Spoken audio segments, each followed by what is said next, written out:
Hey y'all, welcome to Wesley Makes Things.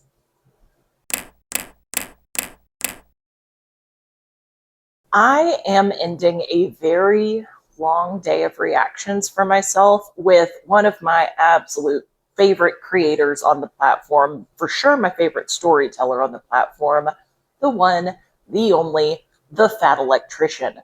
This video is the one-man army America forgot, John Lewis Barkley. This is going to be a first-time reaction. It looks like this is a pretty long video. Some of Nick's are, so I'm going to do my best to keep pauses to a minimum. One thing I really appreciate about Nick is he does chapters for his videos, so built-in time to stop and reflect before we move on. So I'm going to aim for pausing there. Don't forget, like, comment, subscribe, do all the things down here. If you haven't already gone to watch Nick's original video on his channel, do that first, then come back here. So let's jump right in. The one-man army America forgot, John Lewis Barkley. Nick, let's go. All right, who'd win in a fight? An entire German infantry battalion or a farm kid from Missouri with a speech impediment? I'm a bet on that farm kid. Today we're talking about John Lewis Barkley, a farm kid from Missouri that was originally rejected by the Army on multiple occasions and would eventually con his way into the Army, get selected to become a scout sniper, and go on to become one of the most decorated men of World War I. And if you've been watching my channel for a while, you already know if they have to fight just to get into the military, it's gonna be a hell of a story, and we're gonna get to it right after word from our sponsor. Delete me. Yay! Okay, This is my second Fat Electrician reaction now. My understanding is that Nick is cool, but wants ads left in. I'm gonna leave the ads in. Also, love the delete me ads. I love his wife. Super simple, straightforward business model. You I don't know give if them any money of every y'all month. have They watched turn around and make like sure the some data of brokers his on the internet appearances aren't on selling other your personal information. podcasts. Okay, I've read some of the comments, and a lot of you guys Besides have the just same concern. You're unsubscribe, like, hey, if I don't want my Hannah personal has come information up out on the internet, why would I give my personal information to this online company to try to take my information off the internet? It seems like a self-defeating endeavor. Okay, that's a valid concern. Delete me terrifies me, not the service, but when like you go to sign the up, fact that what you they don't do really is give them your necessary. personal information. I think when I Use signed his up, I code, gave them my name do all the and my things. email address, That's and so that was scary. it. Then after you get signed up and you give them that information, they're like, okay, give us like 3 to 5 days and we're gonna have a questionnaire we need you to fill out. You show back up 3 days later and the questions, I'm not gonna lie, they're creepy. It's just like 25 questions that you answer yes or no to, but the questions are like, have you ever been associated with this address? It's the house you currently live in or one that you recently lived in. Is this your phone number? Yes or no? Is this the high school you went to? Are you related to this person and the name is like your mom or your dad or your sister or somebody very closely related to you? It's just all the information they were able to accrue with nothing more than your name and one email address. That's one of those services. Nothing convinces you that you need Delete Me more than their enrollment process. So you go through, basically just tell them, like, yeah, you figured out who I was, and then they go through and make sure nobody else can do that shit. So I recommend them. I've been using them longer than they've been paying me to talk about them. If you wanted to give them a try, I'll have a link and a discount code down below. Let's get back to the video. Yo, delete me if you want to hit a girl up. Let me know. All right, our story begins on August 18th, 1895, when John Lewis Barkley is born on a farm in Missouri. Okay, we're not going to waste a lot of time on this. He's a farm kid from the Midwest that grew up in the late 1800s, early 1900s. He was poor. Everything sucked. He's been hunting for his own food since he could walk. He knows how to shoot guns. He knows his way around the woods. He is a tough individual. Okay, that's pretty standard for the time. Nothing special. What sets John apart, though, is that his family has an enormous military history dating all the way back to the American Revolution. Every single war or conflict that America has ever been involved with, there has been a Barkley in the fight. And 2 of them have earned the Medal of Honor. It is basically written into this kid's DNA that he's gonna serve in the American military. So obviously, as soon as he's old enough, he tries to enlist in the Army, and he is rejected because he has a horrific stutter. Like, apparently it's really, really bad to the point that he just doesn't like talking much, because when he tries, people either A, can't understand him, or B, they get annoyed that he's taking so long to get the words out. That's unfortunate. Stupid to do what your coach tells you? And apparently, at this point in time at least, that's a good enough reason to get disqualified from serving in the American military, but there's not really a war going on right now, so, you know, whatever. Fast forward a couple of years, you have the border war with Mexico with, you know, Blackjack Pershing and Pancho Villa, so he tries to enlist again and gets rejected again. A year after that, America joins World War I. John tries to enlist again, rejected. Goes to the next town over, tries to enlist there, rejected. Goes to another town, rejected. Goes to another town, rejected. Rejected. There's nothing he can do to get into the Army. Come in. sucks. Now, despite that, him and his brother Doc still have to sign up for the draft. Basically a formality at this point because he knows as soon as he gets a draft notice, he's going to go in, get inspected, and they're going to reject him again. But it's a formality that he still has to go through. And then his brother Doc gets a draft notice. Problem is, Doc is also going to get rejected because he had a childhood surgery that he never fully recovered from. He's not physically capable of being in the United States military. So John goes and takes his place at this draft board. So he goes to the draft board. It's the same thing all over again. Has his physical. He's good to go. Takes the vision test. He has above 20/20 vision. Takes the hearing test. He has unusually good hearing. But then the doctor tells him that they're not going to take him because he's got a speech impediment. At which point, John kind of tries to argue. And then another doctor, presumably the one that's in charge of all the other doctors, looks over from his patient and is like, "We're trying to kill Germans here, not give speeches. The guy's fine. Send him."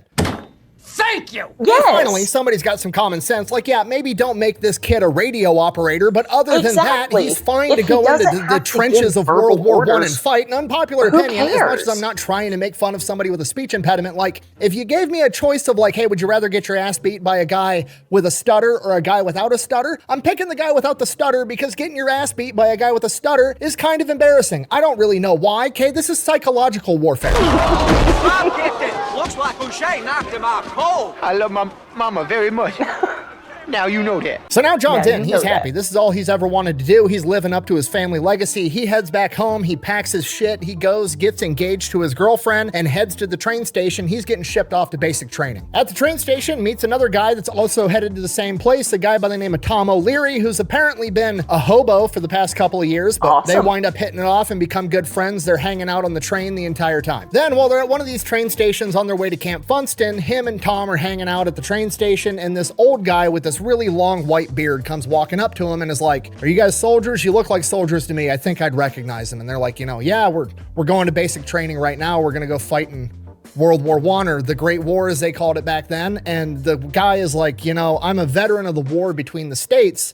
I'd like to give you some advice. Which, sidebar, I mean, it makes sense if you look at the timeline, but it's just crazy to think about that these kids are getting ready to go into combat with machine guns and tanks across an ocean, and there's still Civil War veterans kicking around giving out advice. The Civil War veteran then proceeds to tell them, and I quote, "There's one thing I learned in the hottest battle in my experience. I'd like to pass it along to you. If you're ever caught under fire or expect to be, fan out and stay that way. If you gang together or if you let others crowd up on you, the grape shot is going to get you for sure." Grape shot referring to cannon fire, if you don't know. So I don't know how applicable that information is going to be. Don't know that they're going to be having much cannon fire and musket battles in World War I. But, if a Civil War veteran offers you some unsolicited Civil War advice, you listen. That's fucking weird, huh? After that, they board the train, they head off to Camp Funston, and basic training starts. And within a matter of a couple of weeks, John Lewis Barkley is excelling at everything. And next thing he knows, he's getting pulled out of the main unit and sent off to some selection process for something called an intelligence man, which today we would call a scout sniper. He passes a selection process and goes into training. They teach him absolutely everything, all the sniping techniques, how to use scopes on his rifle, land navigation, map reading, how to read hand signals of enemies from a distance, how to give his own hand signals, Morse code, everything he would need to sneak up to and through enemy lines, observe the enemy, and gain intel, as well as being a sniper. This is basically the closest thing that America has to special forces at this point, because that doesn't really get invented or developed until World War II later on. And John loves it. He's obsessed with it. He's not just going there and learning the curriculum, he's staying later and hanging out with the cadre, the instructors, which are all active duty Army guys that have been in for years. There's also a bunch of British and French military guys that are veterans that are training him everything they know. So he's hanging around all of these experienced veterans, talking with them, hearing stories, and he starts hearing stories and lessons that these guys are teaching him about other famous warriors like the Gurkhas, the Moros, the Moroccans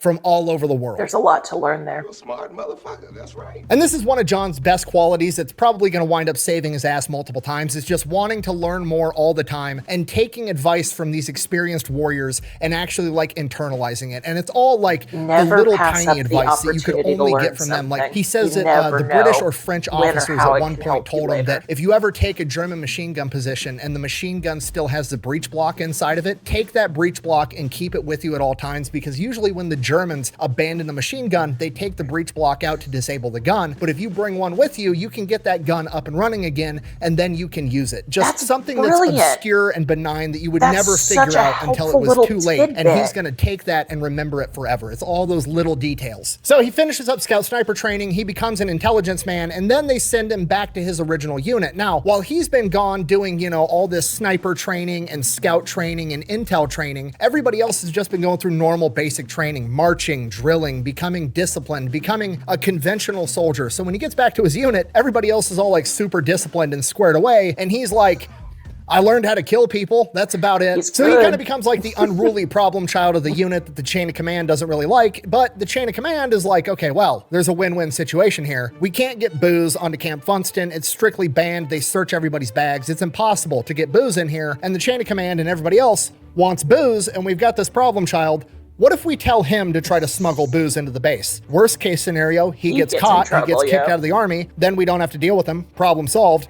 Best case scenario, he somehow manages to get us booze, and then we've got booze. John accepts the challenge because he's an intel man. This is exactly the type of thing he specializes in. So he goes, he boards the train, they take him into town. He's got like a day of leave. He buys a couple of bottles of booze. Now he's just got to figure out how to smuggle them onto the train. So he gets these little pieces of rope, ties them around the stem of the booze bottles. And then when he goes to board the train back onto Camp Funston, once you get on the train, that's where they search all your bags and stuff. So he takes the rope and the booze, ties a knot at the end of the rope, throws the booze bottles outside the window of the train, shuts the window on the knot so they're hanging out the side out of sight. They search through his bags, they search through the whole train, they don't find anything. As soon as they turn around to walk off, he opens the window, pulls the booze back in so that when they get off the train, they don't see it hanging out of the train, and he manages to smuggle booze in for his entire chain of command. And this more or less becomes his job the rest of the time that he's in training. He's the unruly problem child that everybody puts up with because he's also the only guy that can get them booze. And for a small fee, I can even get you McDonald's. Okay, I'm going to pause right there for a second. Just take a moment to breathe with that. I really love just the idea of picking up all these little tips and tricks and helpful tidbits along the way. Because yeah, once you put all of those things together in a high pressure situation like a war zone, you would be amazed at how all of those little bits and pieces wind up serving you in one way or another, whether it's that you needed the information or yourself, or you were there at the right moment to pass that information on to someone else that winds up needing it later. Never hesitate to pick up those little tidbits whenever they're being offered to you. Let's continue. From here, they finish up training. They get shipped off to the coast where they're, going to do some more training and then eventually get shipped off to France. While they're over on the coast doing more training, him and Tom are, getting in trouble, but they're excelling at pretty much everything. So eventually they get offered a promotion to corporal and neither one of them want it. They're like, I don't want to be in charge of people. I'm just trying to get through this war. I want to go do my own thing. So they decide the best way to not get promoted to corporal is to go AWOL for 4 days and go drinking and gambling in town. During their 4-day bender, they're out at a bar, they're gambling at a craps game, and they get into a physical altercation with a bunch of other guys. Him and Tom are outnumbered, looking like they're going to get their ass kicked, but then somebody jumps in and helps them in this fight and then gets them out of there, and they turn around thinking, it's somebody else from our unit that knows who we are that was helping us out. They don't know this guy. He's an army sergeant, big Indian guy, says his name is Jesse James. They wind up hanging out with this guy for the next couple of days. They find out apparently this guy's been in the army for a while. He just got back from China. And apparently the reason that his name is Jesse James is because prior to this, he was a train robber and he was wanted, and they were finally starting to catch on to him and he was going to get caught. So he went and enlisted in the army. And when they went into the thing and they're like, okay, what's your name? He hadn't thought that far ahead and he panicked, so he just said the first name that came to mind, Jesse James. And this is, back in the day, World War I, there's no social security numbers. Most people don't even have birth certificates. You are whoever you say you are. So from that moment on, he became Jesse James and went into the army. This guy's 50. He's got a mustache. Not according to birth certificate.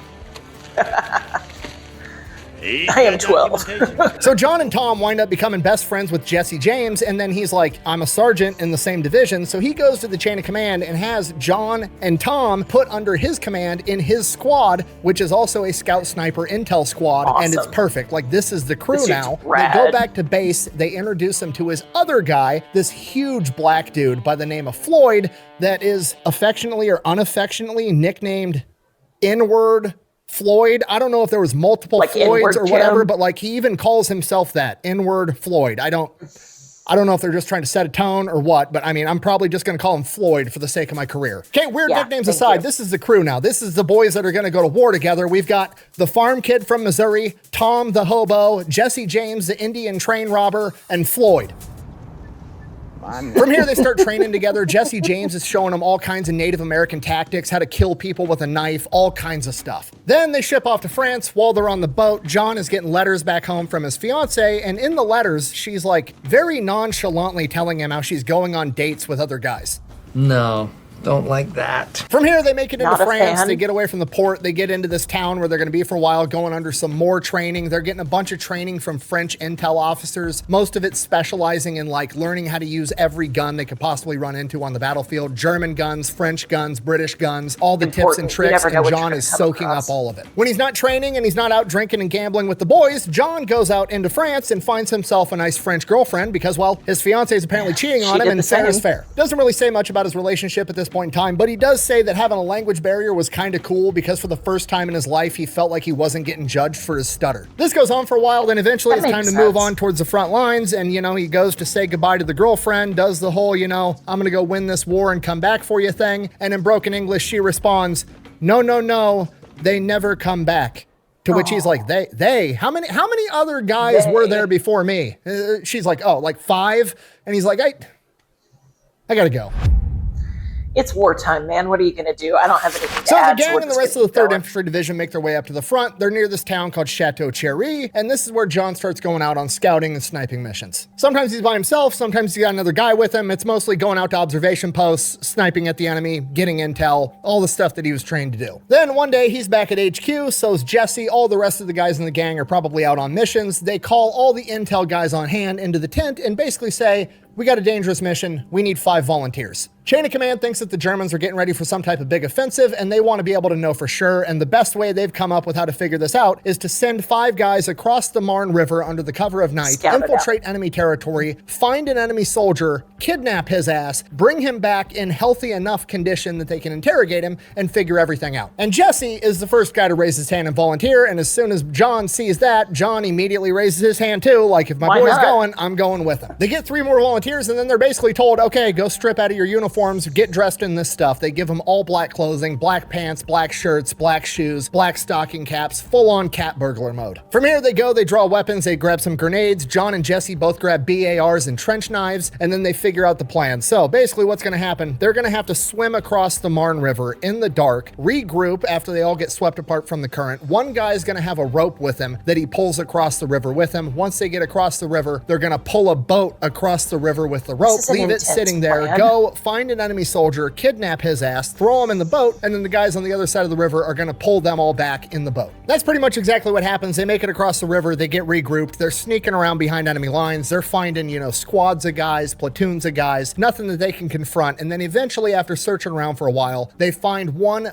big German NCO that's kind of out there by himself, halfway asleep, big 200-pound German guy. They sneak up on him, tackle his ass to the ground, and gag him. He's putting up a fight and he's a big boy. 4 dudes are having to carry this guy while one guy covers him with a gun, and they're trying to be quiet, sneaking their way back to the boat. As they're loading this guy into the boat, he manages to get the gag out and starts yelling in German. They smack him in the head with a club, re-gag him, get him in the boat, get everybody in the boat. They pull on the rope so the people on the other side of the river start pulling him back, and then they start hearing a bunch of Germans and footsteps, and then the machine gun fire opens up as they're out in the middle of this river in the dark getting pulled by a rope. John winds up getting knocked off this boat. There's machine gun fire coming in, so he's trying to stay underwater, and he's also getting swept further and further down the river, and eventually he doesn't know his left from his right. He doesn't even know which side of the river is his. After a while, the machine gun fire is far enough away from him. He's like floating down this river, getting swept further and further down this river, and eventually he kind of figures out which side the machine gun fire is coming from, and he goes, cool, not going that way,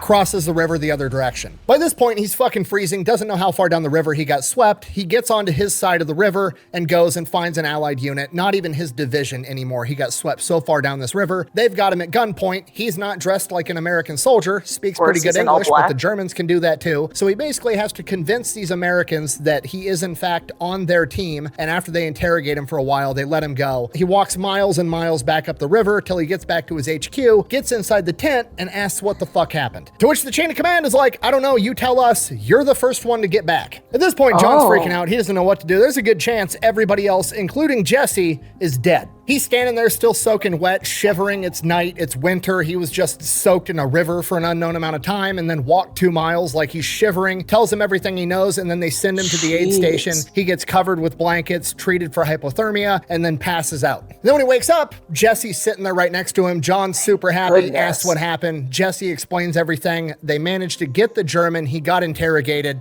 and it's confirmed there is a major German attack coming. At least they got something out of it.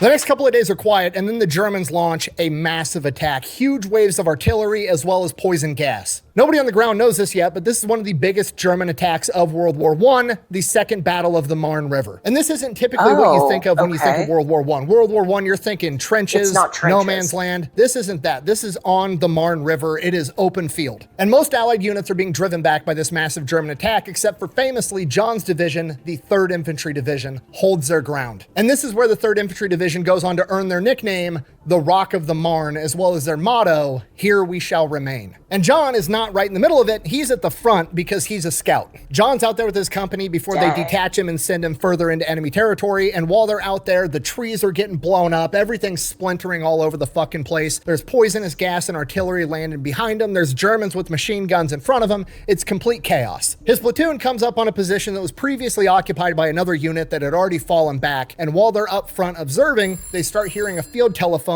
ringing in the background in between the noise of machine gun fire and artillery from this abandoned unit's prior dugout. Well, the phone's ringing. Somebody's got to answer it. So the commanding officer points to John and says, go answer that phone. So John heads back the other direction towards all the artillery fire, making his way to where he hears this field telephone. He starts smelling phosgene gas, so he puts his gas mask on and then keeps making his way there. He winds up tracking it down. It's in this dugout that's already blown up, but the phone is still working for some reason. So he crawls down in there, answers the phone. Hello? Voice on the other end of the line's like, who's this?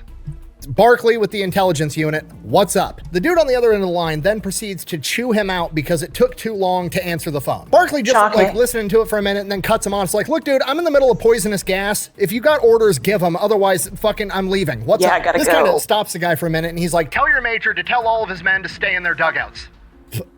That's it? For that? Click. Like, fucking, like literally you called to tell me to stay in a dugout while we're taking artillery fire. Thank you. Stellar leadership. Great work. And then all of a sudden, next thing Barkley knows, he wakes back up. He apparently got hit by artillery because now there's a tree on top of him and he smells phosgene gas through his gas mask, which means that it probably got torn or broken somehow. So he digs himself out from underneath this tree. Apparently nothing's broken. He's able to walk all right. So he starts making his way back to his guys. Doesn't know how long he's been unconscious. Makes his way back there and then he proceeds to get chewed out again for taking so long. To which presumably he's like, fuck, I got blown up. Sorry, I don't know how long I was unconscious. I have a concussion. Everything sucks. My gas mask is broken. I need a new gas mask. And the commanding officer's like, okay, well, what did the phone call want?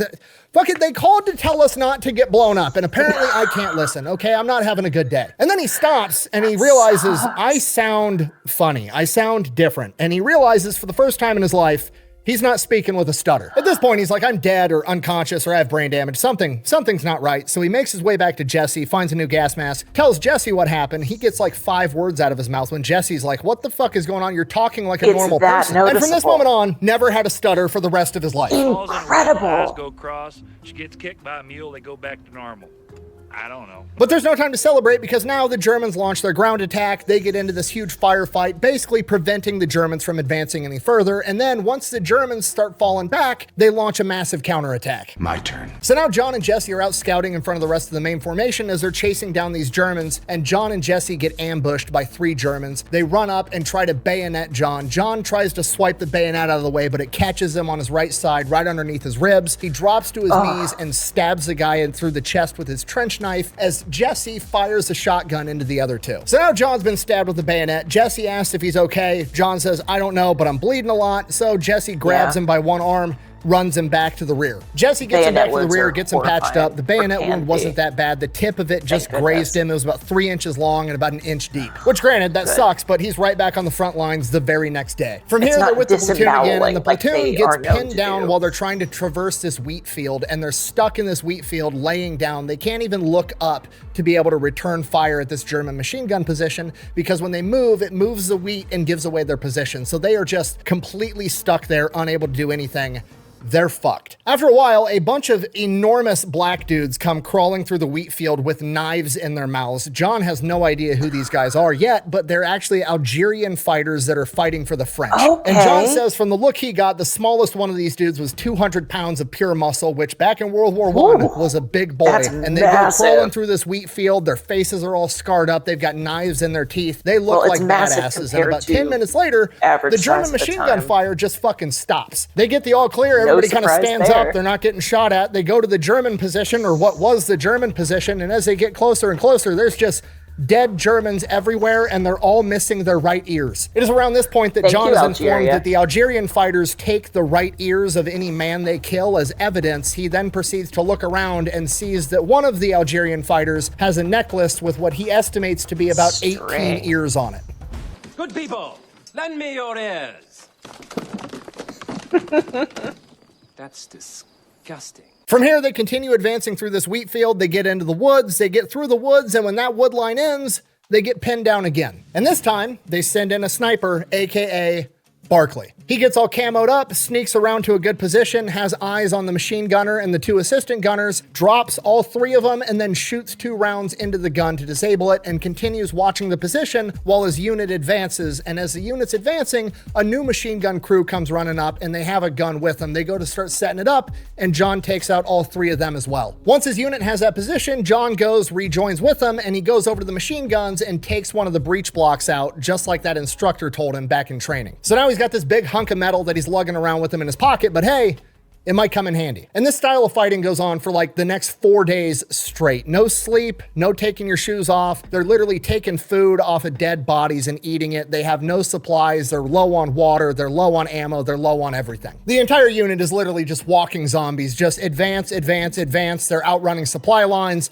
It's horrible. And then eventually, a new unit shows up and tells them they're relieved and head to the rear. Now, on one hand, that's great news. On the other hand, it still kind of sucks because they have to walk all the way to the rear. It's like 10 miles to get back to some town that they've already liberated previously, where they're going to be able to get food and shower and everything. But that's what they got to do. So they walk all the way there. They get to some French village. They're taking up quarters and barns and houses, and the French people are very welcoming and accommodating, but obviously a little French village can't hold an entire division. They're doing everything they can for them. They're getting retooled, refitted, showered. They're getting food. They're having to get new reinforcements in because they lost so many men. This takes a little while, but they reestablish the unit. While they're on R&R in this French village, the mail catches up to John finally. He gets like 17 letters, and the last one from his fiance is Dear John basically given the Dear John letter of, yes, okay, finally. I'm deciding to marry this other boy that I've been dating while you've been gone. And I believe in the letter she even says, because you're probably not gonna make it back anyways. God, that's messed up.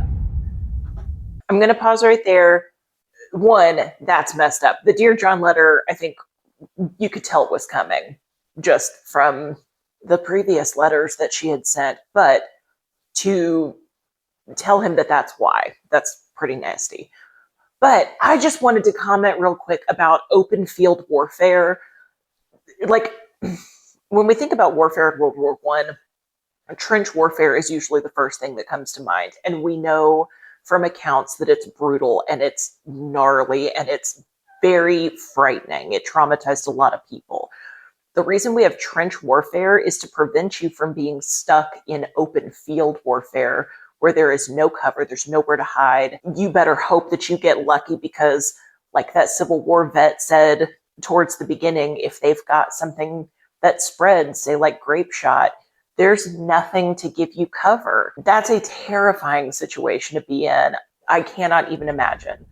All right, so they've been in this village for a while. They've all gotten fed. They've all gotten food. Everybody's rested and recuperated. They've got some reinforcements to replenish the ranks, and they get orders to move out because America is about to launch a massive offensive known as the Meuse-Argonne Offensive. And once again, John and the boys are going to be right up front being scout snipers the entire time. As they're making their way to the front, as they get closer and closer to the front lines, they start taking more and more German sniper fire. So John and Jesse go ask the chain of command permission if they can go out at night and take care of some of these snipers. Permission denied. So naturally, they go out at night anyways and handle the problem. Now, once they make it to the front, the unit pretty much immediately gets pinned down by a piece of artillery that they can't locate, and they need to take this gun out because it's kind of fucking fucking him up. John's out on a solo scouting mission. While he's out there, he thinks he sees the muzzle flash of this gun off in the distance, so he heads back to HQ, reports what he saw, and the chain of command pretty much tells him, grab some guys and go take care of it. And then the major says, oh, and one more thing, Barkley, we don't have the manpower to be taking care of prisoners right now.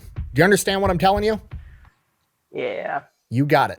All the other intel guys, you know, all the other scout snipers, all the guys in the gang, they're all out on other missions doing stuff, so he just has to grab 5 random riflemen that aren't trained for this kind of work. Things are already not looking great. Barkley's kind of stressed out about it. He tells the rifle guys, like, okay, look, just do exactly what I do and follow me, and hopefully we'll get through this. So he leads these rifle guys up to the lines, through enemy lines. They sneak around. They wind up finding this gun where it's located. Barkley pulls everybody in. He lays out the plan. He's like, okay, here's the deal. You're with me. We're going right up the middle. You two go around the right side. You two go around the left side. Get in position within throwing grenade distance. And when I fire my pistol, everybody's going to throw a grenade into this pit with this gun, okay? And then we're going to storm it. That's exactly what happens. They split up. They surround this artillery emplacement, and everybody's just waiting on Barkley to fire. And then he hears a noise. Somebody kicked a rock and it tumbles down this bank or something, and then he hears a German Luger open fire, and he just yells now, and they all start throwing grenades into this artillery emplacement. The grenades go off, then they all storm the position. Barkley comes over the top. There's a German with a Luger that turns and raises a gun at him, but Barkley mag dumps the guy first. The riflemen then bayonet a few more. Everybody's dead. They've cleared the position. At this point, Barkley's like, okay, cool, we did it. Let's get the fuck out of here. They go back. Barkley heads back to HQ, drops off the riflemen, goes back to the commander, is like, okay, I took out the crew. And the commander goes, did you take out the gun? And Barkley goes, he was so stressed out and in such a hurry that he forgot to disable the gun, so now any other crew of Germans could just go up and start manning the gun again. He hasn't actually solved the problem. He feels like such an idiot and such a bad leader that he put his guys' lives at risk and then didn't even accomplish the mission, that he decides that he's going to go out there and do it himself because he doesn't think it's right that they should have to risk their lives again because of his fuck up. So that's exactly what he does. He sneaks back out to the gun. He gets there. Thankfully, the position is not manned yet. Okay, cool. He goes to take out the breech block, the part that the gun needs the most, that he can easily take with him back to disable the gun. It's jammed inside the gun. He can't get it out. He tries to beat it out. This fucking thing is not coming out. Okay, backup plan. I'll blow it up. He didn't bring any explosives. God damn it! Now the only option left is for him to spike the gun, which is going to take a minute. Basically, he has to pack the gun barrel full of rocks and then beat them in with a pickaxe that's lying around, which is what he does. It takes him 30 minutes, the 30 longest minutes of his life, as he's expecting Germans to roll up and kill him at any moment. Thankfully, that doesn't happen. He spikes the gun, sneaks back, and then heads to HQ to let him know he's finally disabled the gun. Okay, by this point, this has turned into an all-day affair. The sun's already going down. It's been a very long, very stressful day. He tells the commander, like, okay, the gun's taken care of. And the commander's like, okay, cool. Go get ready. We're launching a night raid. Fuck, okay, I guess. And he gets told it's going to be a lot of close quarters combat in the woods in an open field. So he goes, swaps out his rifle for a shotgun, and gets back together with Jesse and Floyd. So they go in under the cover of darkness and press into these woods at night. It's dark. Nobody can fucking see anything. And apparently the Germans had the same exact idea, and they basically just run into each other in the darkness, and all hell breaks loose. It pretty much immediately devolves into up-close hand-to-hand combat, and nobody can tell who's who in the darkness. Barkley immediately gets clubbed before he even has a chance to fire his shotgun, drops his shotgun in the darkness, falls to the ground. Now he just has a pistol. Gets back to his feet, he's running around, there's gunfire all around, he can't tell who's who, doesn't want to shoot at one of his own guys, and then eventually, while he's trying to maneuver through these woods, he falls into some kind of pit, and suddenly there's a German right in front of him, scares the shit out of him. Yeah, I bet. Luckily, the German's already dead. He's quite literally just fallen into a German machine gun position, and the German that was manning the gun is apparently no longer with us, and the gun still is. So he goes, looks at the machine gun, the breech block is taken out. Guess what he's got in his fucking pocket? He's been lugging around this chunk of metal in his pocket for just such an occasion, and listening to the old timers is about to pay off. So he goes, pulls the block out of his pocket. This is gonna be awesome. He goes to put it inside the gun. It won't go in because the Germans also mangled the receiver. Okay, they thought about it. It was a good effort, It's though. just, everything sucks from this moment moving forward. Just everything's awful. I can't catch a break. Well, I can catch a break, but it's only the breakup between me and my fiance. Everything else just goes horrifically wrong. This sucks. John. And by this point, the whole vibe of the battle has shifted. There's like barely any gunfire going on. Basically what has happened is everybody has found a hole to hide in, and they're all just waiting until daylight, and then the fight's gonna resume. So he's just sitting there in this hole with this dead German and a disabled machine gun, waiting for daylight. As the sun starts coming up, he starts, peeking out of the hole, looking around. Not much going on around him, except for like 30 yards away, there's another hole, and he can see some movement. So he grabs this German's rifle and gets ready to shoot at whoever's inside that hole, and he's just watching. And he's watching, and you can see a silhouette, but he can't even see if it's a German uniform or an American uniform or a French uniform. Doesn't know who it is yet, so he doesn't want to shoot. And then eventually, just by watching the silhouette for a while, he recognizes the body language of this guy. And eventually he kind of like yells out, "Floyd, is that you?"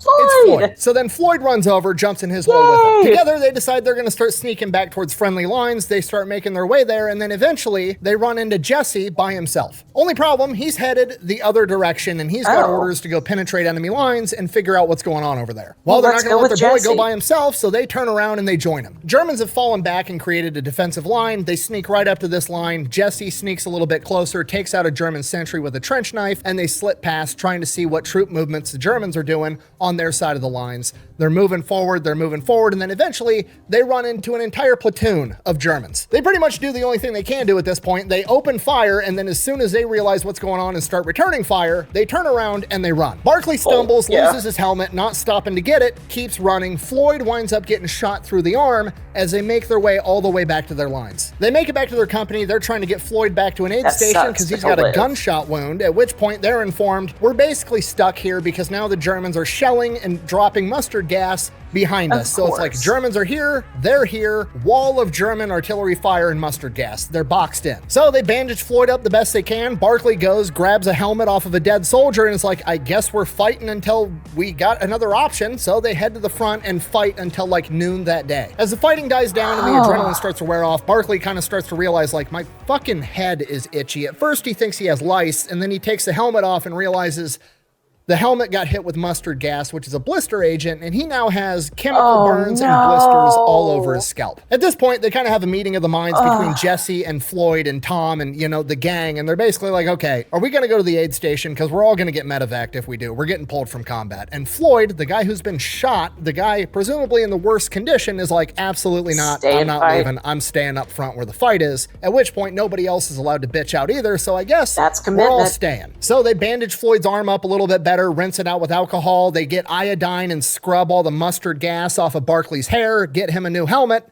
and the gang is back in the fight, I guess. From here, they pull all the intel guys they have available into HQ. They brief them. They have no idea what the fuck is going on, and they need to figure it out. So they need the intel guys to basically sneak behind enemy lines, dragging cable for field telephones, set up observation posts, and try to figure out where the enemy troops are moving. And because they don't really know where the enemy troops are, they kind of have to maximize their probability of spotting them, so they're all going to be going out to different locations solo. Barkley gets his point on the map where he's supposed to be going, goes, gets refitted, grabs another rifle with a scope. If he's going to have anything for this, he's probably going to want a sniper rifle, grabs more pistol ammunition, grabs a field telephone and a roll of cable, and sets off. He gets to the closest part of the front line to where his observation post needs to be, links up with the French unit there, gives them the cable that they're going to tie into the network, and then sets off through no man's land on his own into German lines. Okay, and just so we're on the same page, so you like understand what I'm saying, he has a roll of telephone cable. He hands them one end, and then he takes the roll with him, laying cable down through enemy lines as he goes. So A, hard to move, kind of tactical behind enemy lines while you're trying to lay cable,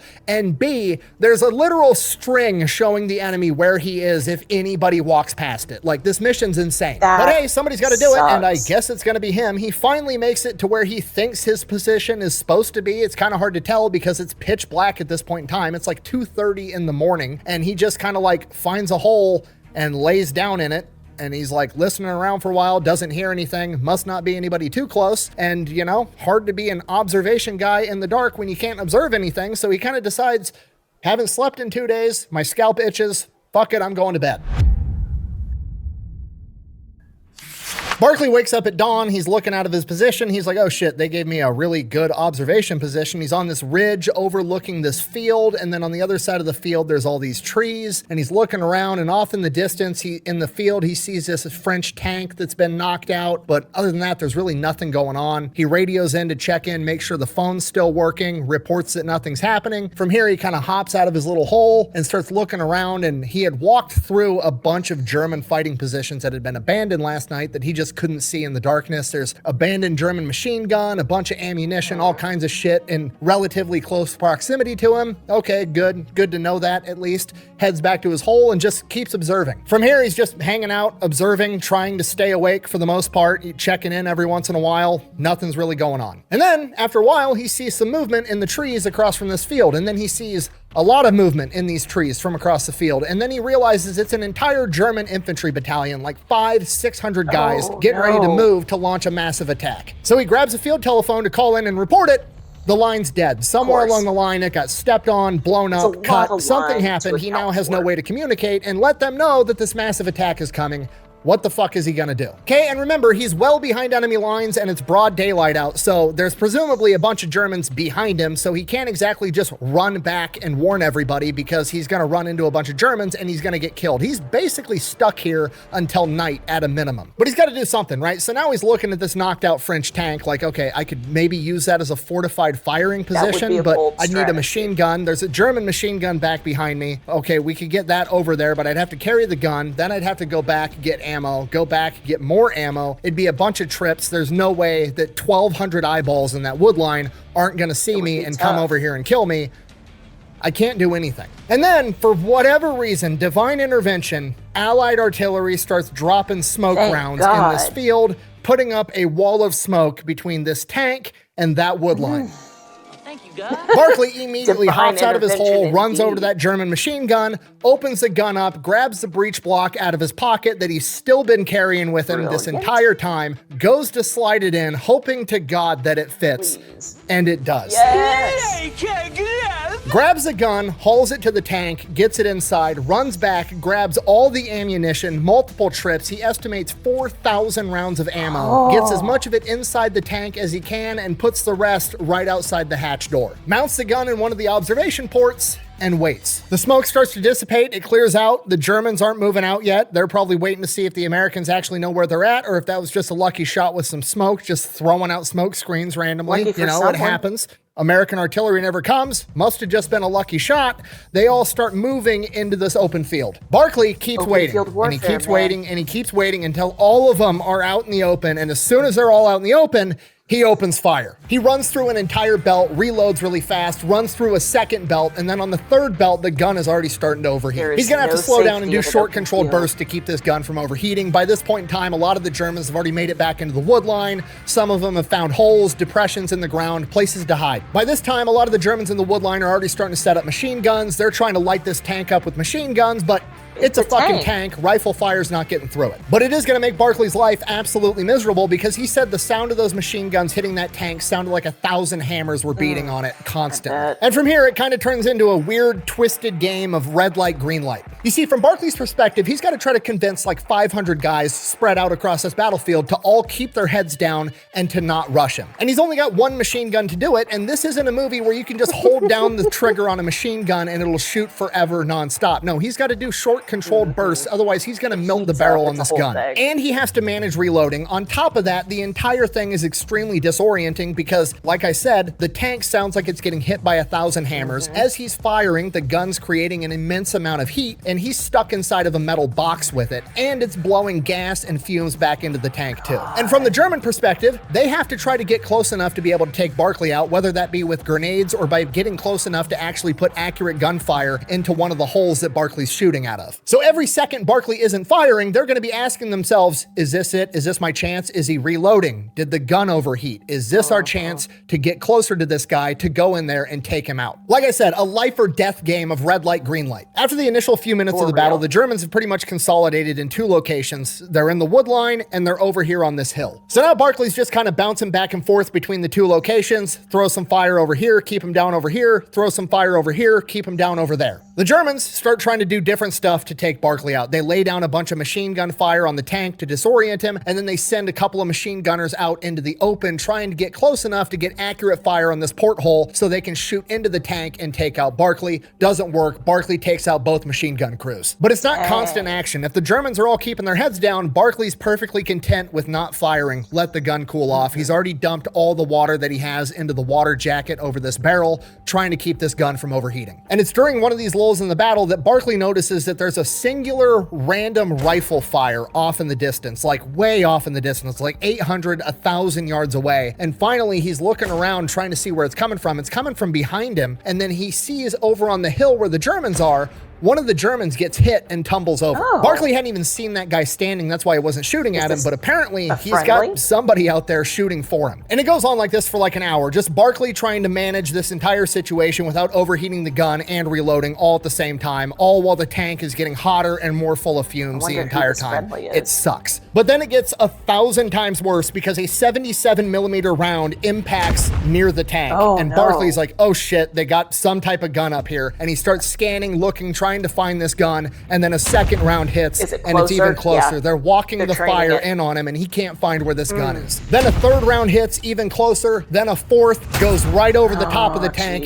and on the fifth round, he sees the muzzle flash. It's back in this wood line like 500-600 yards away. He aims the machine gun right at this gun, and he's going to try to light up the crew, but then suddenly, Barkley wakes up in a full-blown panic attack. No idea how long he's been unconscious. He's bleeding out of his face. He can't breathe because of all the fumes inside of this tank. He unbuttons his top, opens the hatch, and sticks his torso out just to breathe fresh air. As he's coming to, he realizes the only reason he's probably alive right now is because there's a couple of American machine guns now up on the ridge. Apparently, having a massive firefight for like an hour and a half alerts the Americans to where the attack is going to be coming from. And his tank got hit with that 77mm. The Germans are assuming that he's dead, and they've turned their attention over to these machine gunners on the ridge. It is at this moment that presumably Barkley has the oh shit moment of realizing the 77mm that just shot him is probably going to be pointing at them next. Barkley dives back into the tank, looks at the machine gun. It looks like it should still run, gets it back into the porthole, retakes aim at the 77mm gun,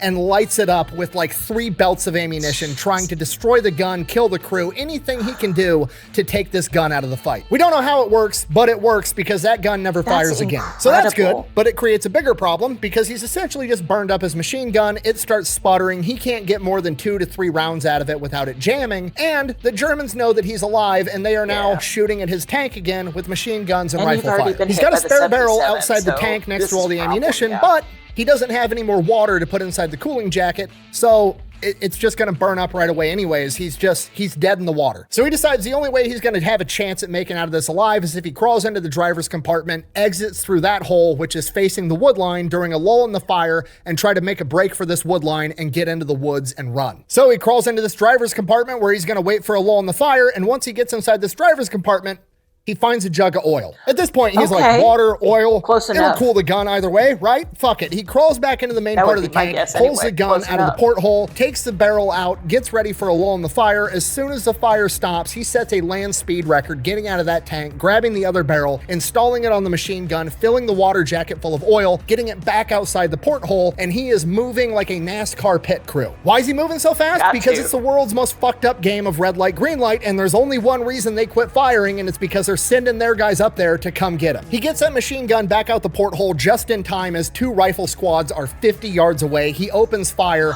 and most of the rifle squad jumps inside of one of the craters made by the 77mm earlier. He can't hit him inside this crater. It's good cover for them. Great. Now he's got to worry about the guys in the wood line, the guys up on the hill, and the guys 50 yards in front of him inside of this crater in the ground. And if he loses track of those guys in the crater, he's probably going to die. So he's kind of bouncing back and forth between all 3 targets, laying down covering fire, short controlled bursts on each, trying to keep everybody down, and eventually the guys in the crater work up the courage to try to launch an assault. He catches them, lights them up with some rifle fire. They dive back into the crater. But this time, they dropped a bag of grenades right by this crater hole.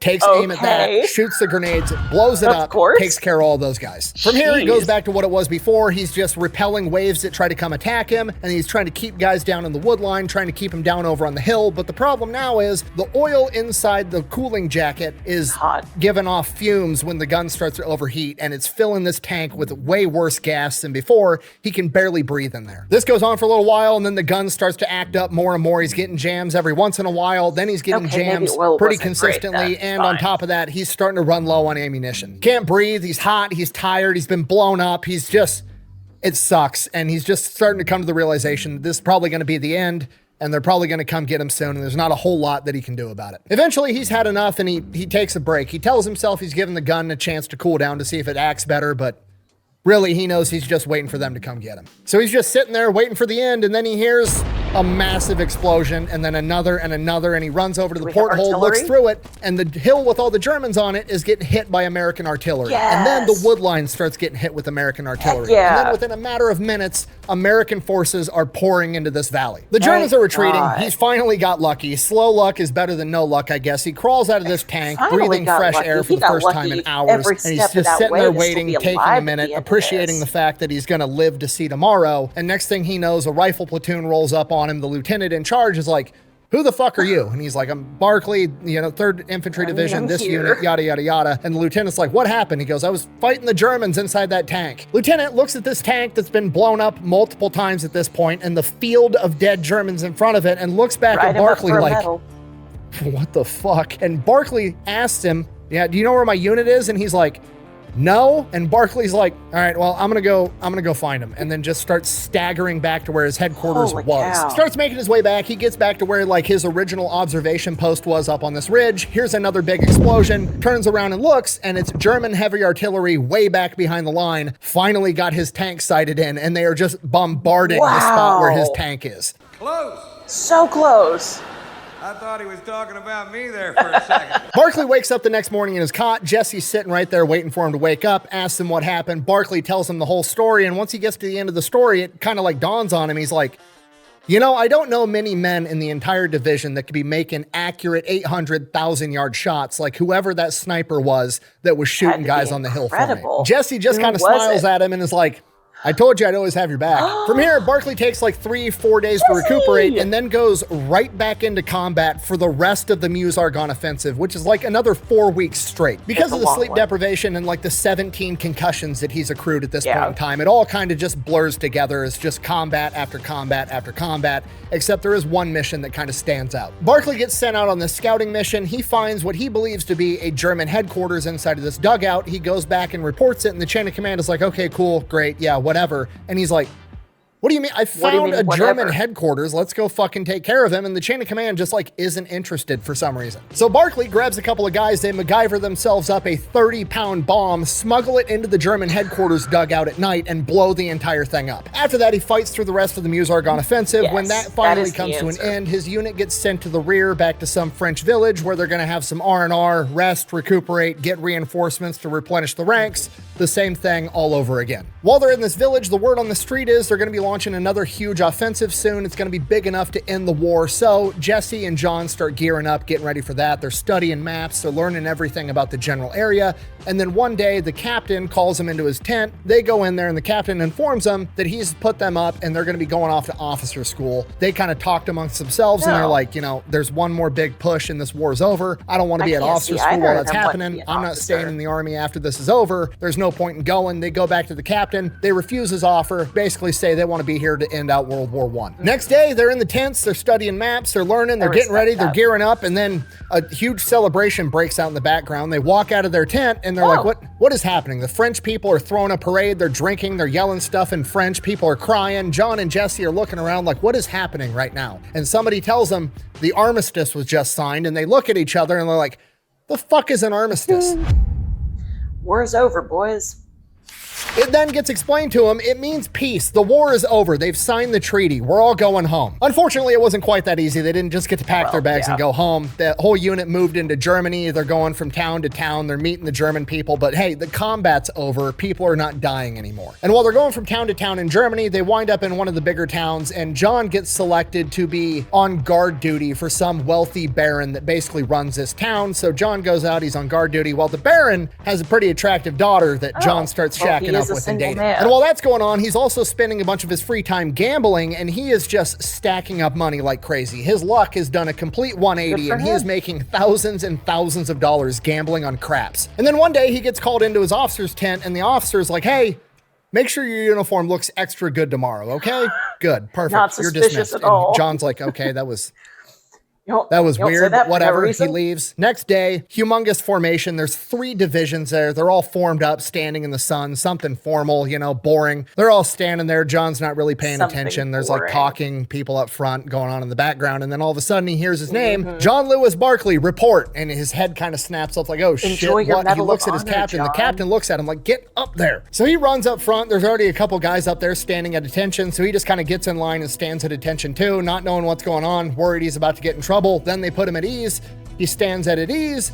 And then next thing he knows, General Blackjack Pershing, the leader of the Allied forces, is standing in front of him, putting something around his neck. He has no idea what's going on. Then Blackjack Pershing salutes him, and he about throws his arm out of socket, saluting back. And then Blackjack Pershing moves on, and he's just still standing there at ease, and he's just kind of like, what just happened? And he kind of like looks down his nose to see what's around his neck, and all he sees is a blue necklace, and he immediately knows it's the Medal of Honor, the same one that 2 other members of his family had earned before him. And his first reaction is like, oh, I hope this isn't a mistake. This is going to be really embarrassing if this is all a mistake. And then come to find out later on that during his entire battle, when he was inside of that tank, there were actually Allied observers that were watching the entire thing and reporting back the play-by-play via field telephone. And John Lewis Barkley had definitely earned the Medal of Honor. From here, now he's a big shot with everybody. The gang's super proud of him, but then it keeps going. And it's like every day or every other day, there's another massive formation where they're giving out medals. They're not just giving them to him, they're giving them to everybody, but every single time he's getting called up there and he's given another medal. He's given the French Croix de Guerre. He's given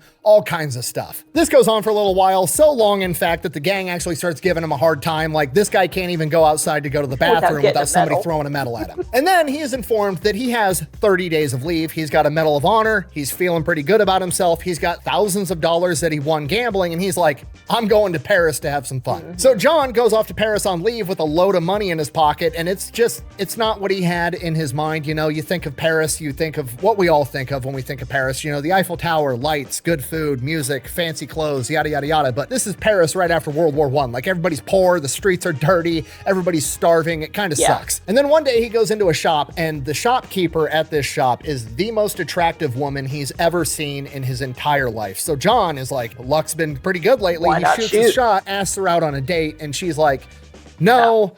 I can't. It's her shop. She can't afford to have any employees to run the shop while she's gone, and she can't afford to close. So John is like, why don't you just hire somebody to run the shop for a day and I'll take you out on a date? And she's like, I don't have money. We're all poor. World War I just ended. And he's like, I'll pay somebody to run the shop for a day. Kind of romantic, if you go out on a date with me. And her ears kind of perk up, and she's like, are you an American millionaire? And he makes an honest attempt to correct her and say no, but there's kind of also a language barrier. So he just like, fuck it. Yes, I'm a millionaire. Let's go on a date. From here, takes her out on a fancy date, goes, buys her a bunch of fancy clothes, gets the nicest hotel room he can find. Him and her are living in this hotel room for a couple of weeks until he burns through all the money he has saved up. He doesn't even have enough money to pay for the hotel room for one more night. So he's like to this chick, okay, I gotta go. And then he goes and sleeps at the YMCA with all the other soldiers in the gymnasium for the rest of his leave. God damn, it's good to be home. After that, he heads back to his unit. By the time he gets there, everybody's packing their shit up. It's time to go home. So he says bye to the gang, and that's that. Heads back home to America. All right. Gets back to Missouri, becomes a dairy farmer, finds a wife, has a daughter, living life as a completely normal dude. And then in 1930, he publishes his war memoirs, which was originally titled No Hard Feelings, which would later be renamed to I'm sorry, but No Hard Feelings and it's a phenomenal book. It was obviously name. one of the main sources for this video, and it's one of the realest war memoirs I've ever read in my entire life. He does not like self-aggrandize, doesn't try to make himself be this bigger than life superhero. He highlights all of his mistakes, when you've got a story obviously like forgetting to blow up the gun like and that, all the mistakes that he makes along the way. He highlights all of it. He has a ton of dark humor. It completely reads like a grunt that wrote his actual experience in war, which to me and probably most of you is absolutely incredible. But when this came out in 1930, it was jarring. Nobody wrote like this. Nobody wrote the truth. Nobody wrote a real war experience. But at this point in time, there's really only two socially acceptable takes when it came to writing about the war. And option A was like all quiet on the Western Front, very anti-war, war is frivolous, all war is bad, there's no real winners type take. Or option B was like the war novel about the perfect soldier, like the Alvin York type character where he's literally the human embodiment of Captain America.